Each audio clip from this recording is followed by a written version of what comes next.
では、やっていきましょう。スウェーデン軍飯盒のステンレス製とアルミ製の違い、比較についてやっていきたいと思います。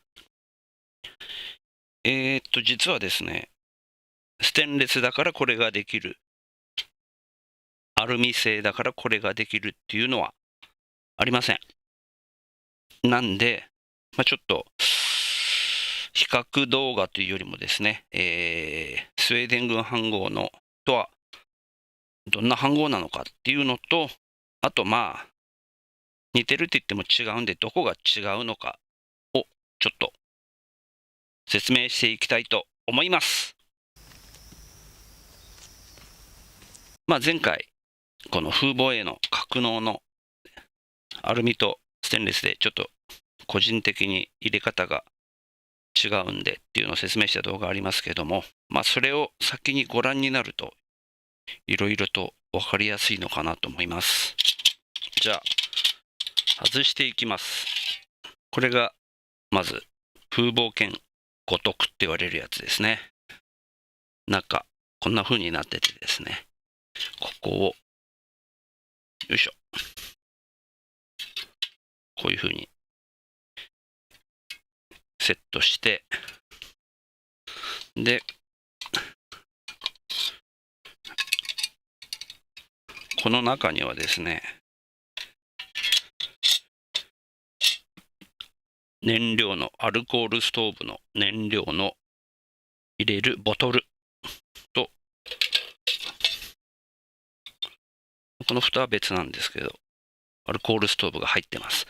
実はそれ以外にも、草型のプラスチック製のカップですね、が入ってるんですけど、フルセットだとそれが入ってるんですけど、普通売ってあるセットっていうのは、この飯盒と風防とアルコールストーブと燃料ボトルの1、2、3、4つのセットですかね。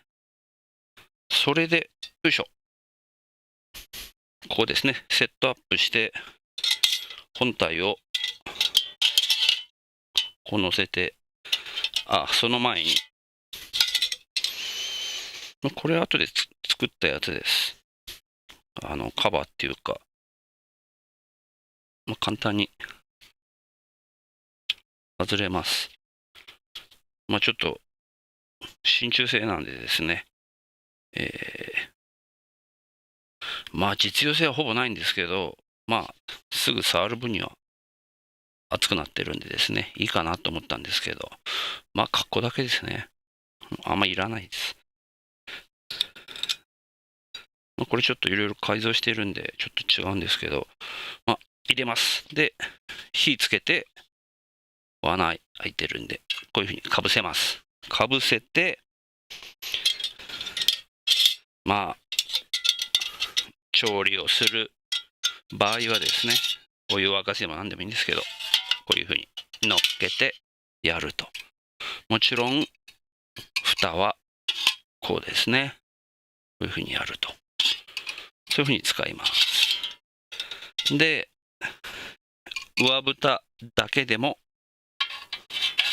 こういうふうに、ちゃんとサイズが合います。こういうふうに使います。あんまやらないですけどね。じゃあ、アルコールストーブについてですね。スウェーデン軍飯盒についてるアルコールストーブは、普通のトランギアとかですね、トランギアが一番ポピュラーですかね、に比べて大きいです。若干大きいです。軍用なんで。あと、ここのですね、蓋の、ここが、違います。めっちゃこっちは、溝が少ないです。理由はわかりません。あとですね、見るかな。おっと、光が。3クラウンマークと、これは、3クラウンマークだけですね。HP82。なんだろう。普通はですね、こっちが、ちょっと厳しいかもしれないんですけど、3クラウンマークに NC70 スベア。スベア、メーカーですね。スウェーデンの有名な。スベアと、トランギア製があります。ちょっと後でアップで映るようにちょっとしてみます。わかりますかね？ 3 クラウンと年代とスベア。わかりますかね？スベアって。基本的にですね、古いもんなんで、油断しておくとすぐクラックって言って、これは大丈夫かな。亀裂が走ってですね、割れます。割れるんで、結構この手のアルストはたくさん実はあるんですけど、完全に割れてて、こういう風に破片入ってるんですけど、ここが割れててですね、見えるかな。こっちがわかりやすいかな。トランギアもスベアのやつも、こう縁に、布っていうかカーボンっていうかそういうのが入っててですね、このアルコールがちゃんと上昇しやすいように加工されてるんで、すごく手が込んだ作りになってるんで、Amazon とかに売ってある、全然安いやつとは品質が全然違います。で、大きいんでですね、トランギアより。燃焼時間、アルコールがたっぷり入るんで、そこそこあるんですけど、こんだけしかないんですね。何がないかって言ったら、火力調整豚と、消化豚って言われるやつですね。がないんで、こういうのを使ってます。これがサイズがぴったりですね。トランギアのやつよりも物が大きいんで、トランギアのやつは合いません。で、これは、どこのやつかって言ったら、これはタトンカっていうドイツの、メーカーの、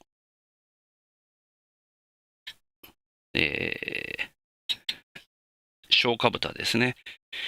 エバニューがタトンカの OEM を使ってたはずで、昔はエバニューのアルコール、ステンレスのアルコールストーブのセットを買うと、これとがついてるセットだったような気がします。今持ってあると思うんですけども、それがちょうどいいんでですね、使ってます。で、ここはいろいろハンドルとか加工されてる方いると思うんですけど、それは個人的に好き好きですね。私の使い方だと全然いらないですけど。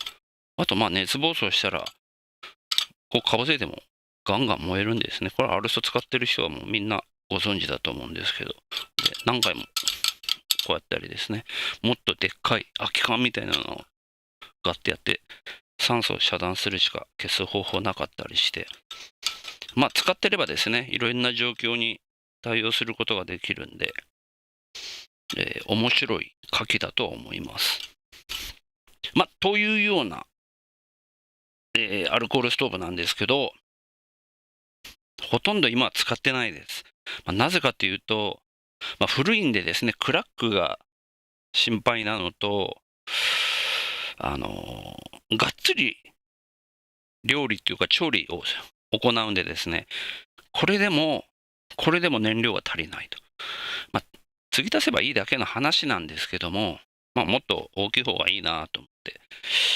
でもパスファインダーみたいな、あんなですね、この3倍ぐらいあるんですけど、あんなのはいらないと。となると、どういうのがいいかっていうふうに検討した結果、結局、これのサイズがちゃんと合う、タトンカとエバニューですね、のステンレスのやつを今ずっと使ってます。これですね。ここにも蓋あるんですけど、この手のアルストがいっぱいあるんで、蓋もいっぱいあります。こんだけあるとですね、それでもすぐ足りなくなるんですけど、いいかなというふうに思って使ってます。で、スウェーデン語飯盒のこのですね、風防の底は、この大きさに合わせてあるんで、これぐらいだったらもう簡単に入ります。これ開けないとならないんですけど、こういう風になってるんですけど、これでやることは実はあまりないというかですね、ものすごく不完全な風貌です。そこそこ風があったら、そこそこ風の影響を受けます。五徳が8割、風貌2割って感じですね。ウィンドスクリーンでちゃんと折った方が完璧ですね。森の中で使うことを前提としている作りと思います。なんで、キャンプサイトとかのですね、フラットな何もないような吹き抜けのところで使うには、ちゃんとした風貌、ウィンドスクリーンですね、があった方がいいと思います。燃料ボトルですね。わかるかな。ここに3クラウンマークがついてます。で、なんか書いてあるんですけど、ここが黄色くペイントされてるやつもあるんですけど、剥げたかどうかわからないんですけれども、透明のやつもあります。量的には、どうですかね。200ちょっとぐらいは入るかと思います。割と重宝します。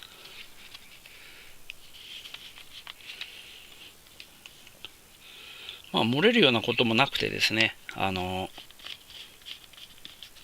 ルコール以外、灯油を入れたりもですね、ランタン用の燃料でしています。大きさはこのスウェーデン軍飯号に入るサイズなんでですね、こんなもんですね。これがすごいとかそういうのはなくて、単なるアルコールの燃料ボトルです。はい。はい、では本体を見ていきましょう。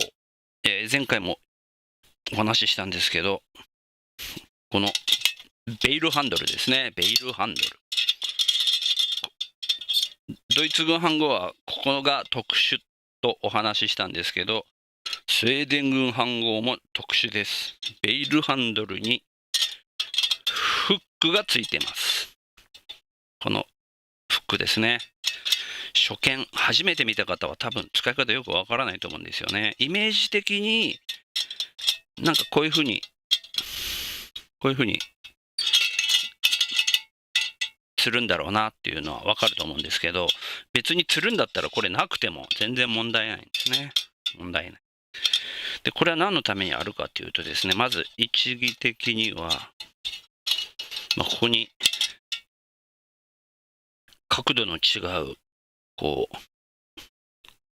出っ張りが2箇所あるんですけど、それはこれを止めるためのやつなんですけど、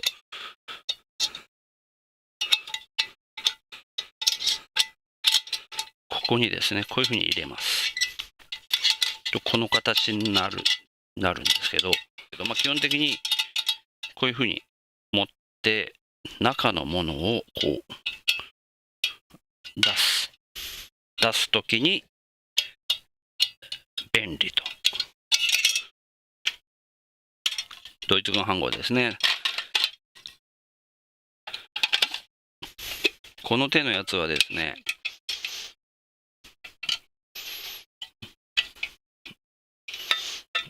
必ずもう一方の手を添えないと出すことができません。で、これ熱いです。熱いんで、グローブなりなんなりしてですね、やんなきゃいけなくて、両手を使わないといけないですね。その点、これは片手でできます。添える必要ないですね。で、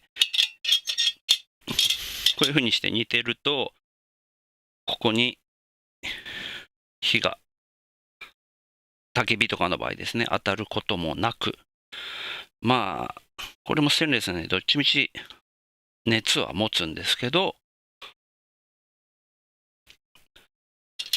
熱々になることは、まあ熱々になるかな。でもまあ、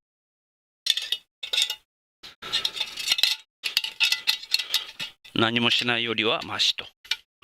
これが割とですね、知恵の輪チックで、使ってないとすぐ忘れます、使い方はですね。で、まあ、カチャカチャカチャカチャ言うのがお約束です。で、前回も言いましたけど、ここのラインが2つあるのが、2本あるのがアルミ製です。で、ここに刻印、クラウンマークがあります。で、2ピースですね。中子、中蓋みたいなドイツ軍飯盒のこういうやつはありません。はい、次が上蓋になります。上蓋はですね、これも有名なちょっと特殊な上蓋ですね。結構深さがあって、汁物でも大丈夫で、ご飯1合余裕でここで炊けます。ですね。で、一番特徴があるのはこのハンドルですね。で、ここに D リングがあります。有名な D リングですね。で、何をするかというと、これを立てます。結構これ硬いんですね。で、ここに木の枝を挟んで、こう焚き火で調理する。ここが熱くなるんでですね。その点を考慮した唯一と言いたいところなんですけども、まあ実は、あと、何カ国かな、少なくともフィンランドの飯盒もできます、これは。こういうディーリングじゃないんですけど、できます。でも、まあ、スウェーデン軍飯盒が一番有名です。そしてこのディーリングなんですけど、皆さんが思っているよりものすごく小さいです。で、後ろの方が大きくて先の方がちょっと小さくなってます。同じ大きさではありません。なんで、ここに刺す、まあ、木の枝なんですけど、皆さんが思っているよりものすごく細いやつしか刺せません。ある程度のやつ刺せるかなと思ってらっしゃると思うんですけど、こういう木の枝、これ刺せません。刺せません。はい。これ結構細いと思うんですけど、刺せないんですね。なので、ある程度、どれぐらいかって言ったら、こういうやつですね。これぐらいの細さ。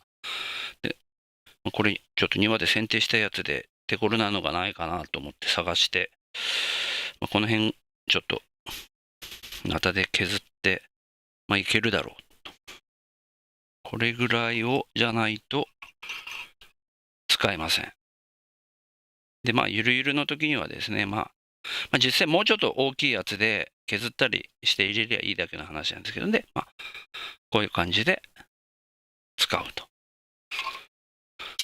反対だとですね、結構ゆるゆるになっちゃうんですね。ぐらぐらするんですけど、中華鍋みたいに煽って調理するわけではないんで、焚き火がここで燃えてるところに、こうやって汁物系とかですね、お湯を温めないと思うんですけど、温めるにしても、こうやってやるだけなんで、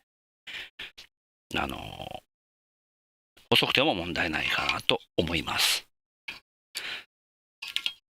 あと、ここがですね、ちょっと折り返しがあるのが分かりますかね。多分これは、平べったいハンドルなんで、その強度をですね、与えるためにここは折り返されてると思います。見えるかな？ここの部分ですね、折り返されてる。これをよく覚えておいてください。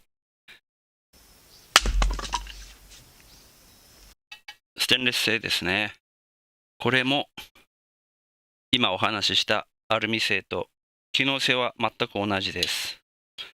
何の違いもありません。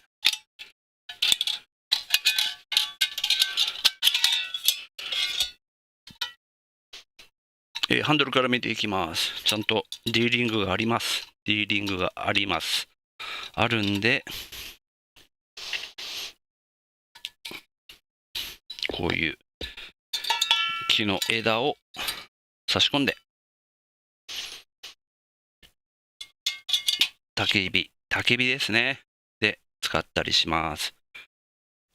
なんだろう、これ、お湯沸かしたのかな、パン作るときに。ステンレスで。あんま記憶が定かではないんですけど。そして、これも個体差あると思うんですけど、ヒンジのあるあるですね。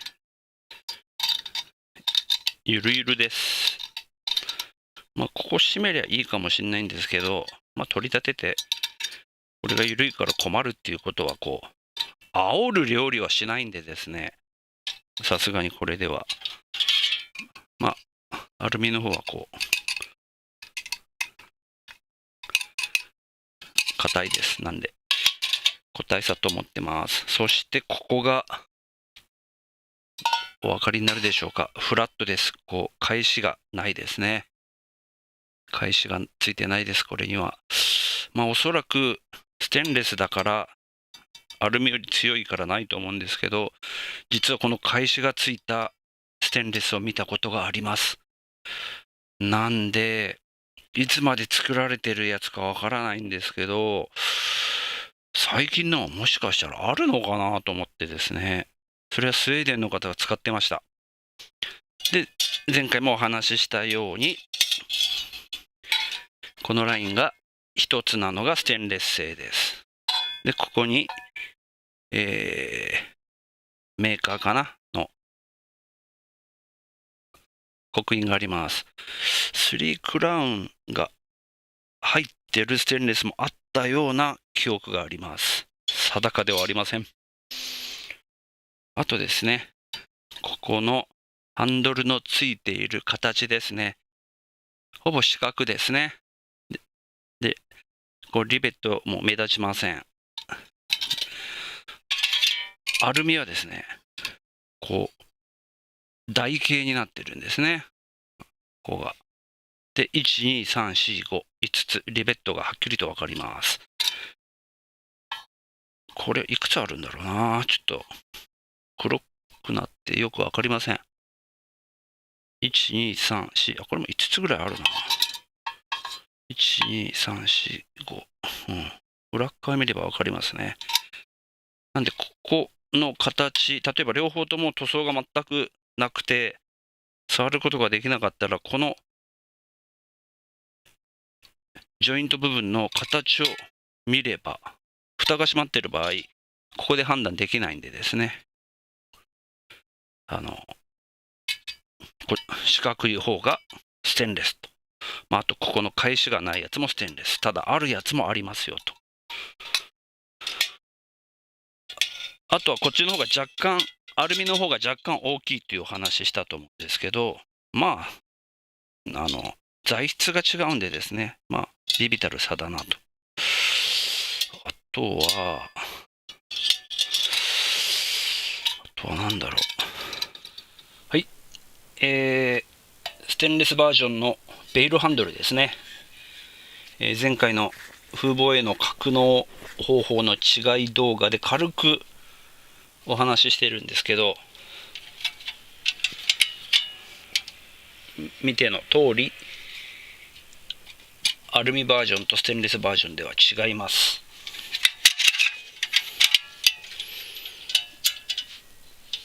こういうふうにですね、ステンレスバージョンは曲がってます。曲がって、それが本体や風防に沿うような形で、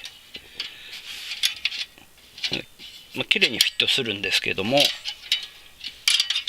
独特の形をしています。アルミの場合は、そのまま曲がってないんで、それでもちゃんとフィットするんですけど、フィット感的にはもうこれはその形状に合わせて曲げてあるんで綺麗になります。かといってずれるわけもなくちゃんと計算して作られてあるんで、まあよくできてるなと思います。飯盒単体でも、まあこういうふうにちゃんとステンレスバージョンですね、フィットします。まあよくできてると思います。あとこのフックですね、この真ん中のところに合わせるんですけど、このフックの利点はですね、普通のベールハンドルだけだったらこう引っ掛けるものがフックじゃないと棒を通したりするしかないんですけど、これフックがついてるんで、まあ引っ掛けるものを選ばないというですね、棒状になってても通す必要ないんで、そのまま引っ掛けることができますんで、フックでもまたフックとフックでこういう感じで引っ掛けられるんでですね、割と邪魔なんですけど、カチャカチャカチャカチャいって、よくできていると思います。はい。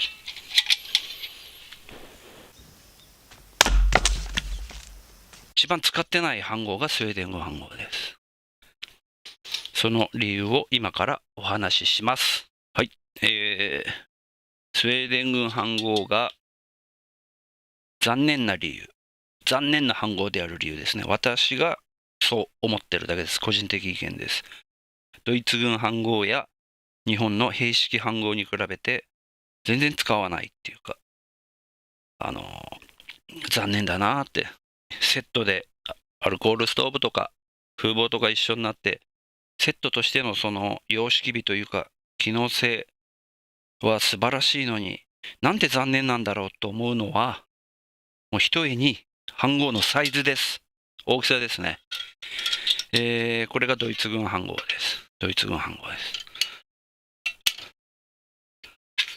これが兵式飯盒です。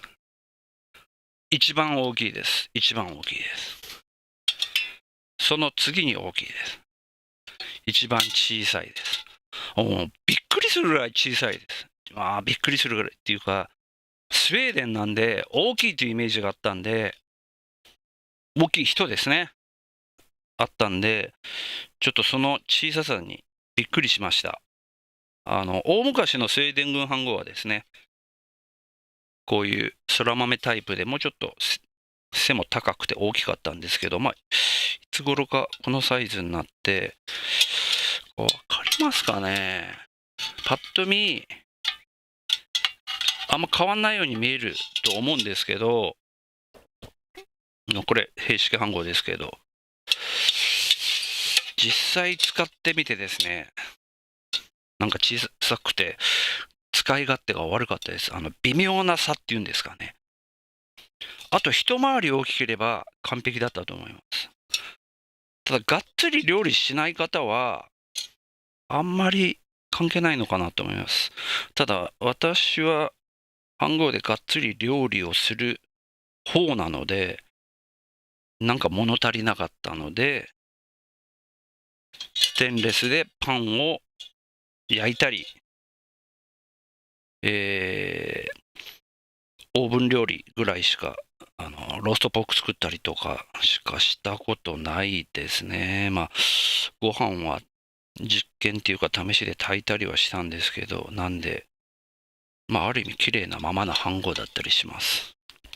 その大きさだけですね。機能的にはあと、2ピースなんで、こういうコンテナがないっていうのも、一つの理由ではあります。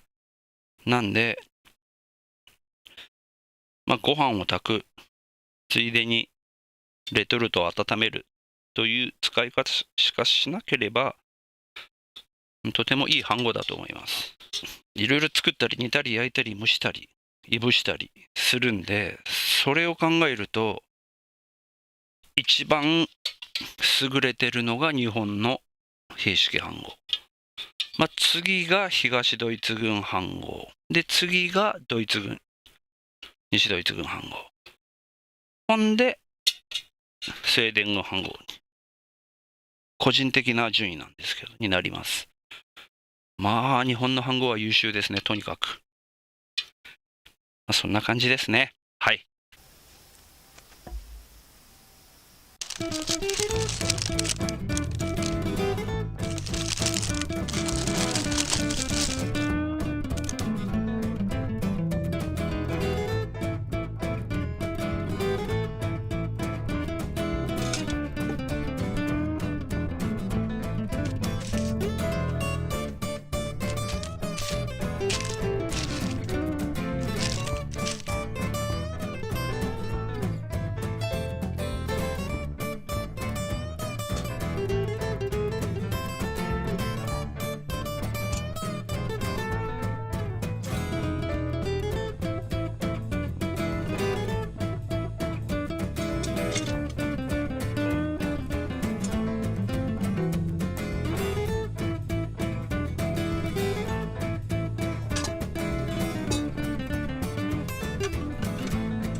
というスウェーデン軍飯盒のステンレスとアルミの違いというよりも、スウェーデン軍飯盒の特徴ですね。